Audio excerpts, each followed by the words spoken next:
On your smartphone, open the Spotify app and tap on your profile photo. Tap on View Profile. And here, tap this three dot from your Spotify profile.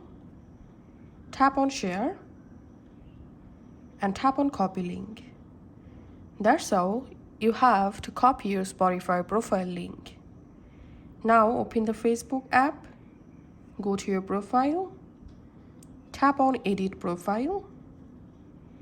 In here, scroll down and under Links, tap on Website, Blogs, Portfolios. In this link field, you have to paste your copied Spotify profile link.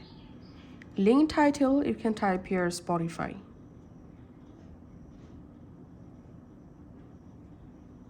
And finally, tap on Next.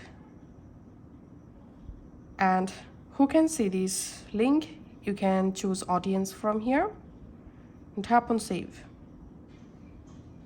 And that's it. As you can see, I've successfully added my Spotify link on my Facebook. Now let's view our profile. View as,